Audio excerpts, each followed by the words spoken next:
Assalamualaikum warahmatullahi ta'ala wabarakatuh. Sahabat hijrah yang dirahmati oleh Allah Subhanahu wa taala. Semoga Allah Subhanahu wa taala memberikan keberkahan kepada kita di saat kita lagi gundah, gelisah, merana, atau disebut dengan gegana, gelisah, galau dan merana, ya. Tetapi semoga kita hari ini semakin yakin bahwasanya Allah lagi memperhatikan kita. Sahabat hijrah yang dirahmati oleh Allah Subhanahu wa taala. Ada 3 cara bagaimana kita bisa bahagia, bisa tenang di hati. Ada 3 cara. Sahabat, yang pertama adalah ingat solat, dirikan solat, maka ketenangan hati ada pada dirimu. Yang pertama, dirikan solat, maka ketenangan hati akan datang padamu. Allah Subhanahu wa taala memerintahkan kepada kita beberapa ayat Al-Quran yang sangat luar biasa, dan beberapa hadis Rasulullah SAW memerintahkan kita untuk selalu mendirikan solat. Kenapa mendirikan solat? Karena orang yang akhirnya solat, yang mendirikan solat, adalah orang-orang yang dimana dia semakin dekat dengan Allah, dan dia semakin bercerita dengan Allah, dan dia semakin berbagi dengan Allah Subhanahu wa taala. Bagaimana tidak? Orang kalau sudah berbagi dengan orang lain, maka dirinya plong berjumpa dengan Allah. Betul tidak? Sahabat hijrah yang dirahmati Allah Subhanahu wa taala. Ketika dia berbicara dan bercerita tentang keimanan hatinya, dia bercerita kepada Allah tentang segala sesuatu persoalan kehidupannya. Maka dengan solatlah hatinya akan jadi tenang, tentram, nyaman. Kenapa? Karena dia berjumpa dengan Allah, benar-benar berjumpa sesuatu yang sangat luar biasa. Ada sebuah syair yang indah. Sahabat hijrah yang dirahmati Allah. Apa kata syair tersebut? Sepohon kayu, daunnya rimbun, lebat bunganya, serta buahnya, walaupun hidup 1000 tahun, bila tak sembahyang apa gunanya? Walaupun hidup 1000 tahun, bila tak sembahyang apa gunanya? Kalau kita tak solat, tak sembahyang, tak bersujud kepada Allah, apa manfaatnya kita hidup dunia ini? Yang kedua, bagaimana hati itu tenang? Yang kedua, sering-seringlah kita beristighfar.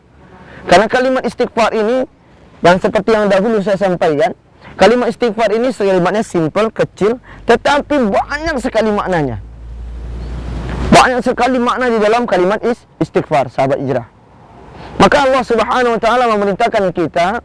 Kata Allah Subhanahu wa taala, siapa yang setiap saat dan siapa setiap waktu dia mengucapkan istighfar, memohon ampun dan meminta kepadaku, ud'uni astajib lakum, akan kukabulkan.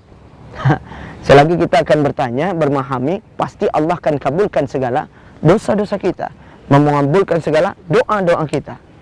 Jadi pertanyaannya, apa manfaatnya buat istighfar buat kita? Rupanya istighfar ini yang pertama, ketika kita melakukan suatu kesalahan fatal, ketika kita melakukan kesalahan dosa yang sangat besar, dan kita meminta ampun kepada Allah, astaghfirullah rabbal baraya, astaghfirullah minal khataya, ya Rabb, ampuni kami karena kami punya dosa yang begitu banyak. Mungkin manusia tak melihat akan dosa kami, ya Rabb, tapi Engkau Maha melihat, ya Rabb. Mungkin manusia tidak memandang kesalahan kami ini, tetapi kesalahan batin kami, kesalahan pikiran kami, dan mungkin, ya Rabb, manusia tidak mengetahuinya, tapi Engkau Maha mengetahui. Alimul ghaibi wa syahadah, Engkau yang mengetahui, Engkau yang menyaksikan, Engkau yang memiliki segala sesuatu. Dari yang kecil-kecil apa yang ada di dalam diriku, semua yang tahu. Yang ketiga, ketika hati itu pengen tenang, maka sering-seringlah engkau itu untuk selalu berdoa kepada Allah. Berdoa benar-benar kepada Allah. Doa. Apa mana doa? Doa bermakna bagaimana seorang hamba mengadukan segala sesuatunya kepada Allah. Dia sampaikan segala keluh kesahnya kepada Allah. Dia ceritakan problem-problem kehidupannya kepada Allah. Makanya Allah katakan dalam firman-Nya, selagi engkau mau mendekatkan diri kepadaku, maka segala doa-doamu akan kukabulkan.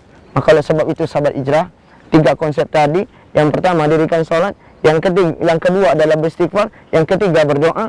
Maka inilah konsep untuk menjadikan hati kita tenang berjumpa dengan Allah Azza wa Jalla. Semoga bermanfaat buat diri saya yang taif bi'anni dan ibadah ini, dan semoga bermanfaat buat kita seluruhnya.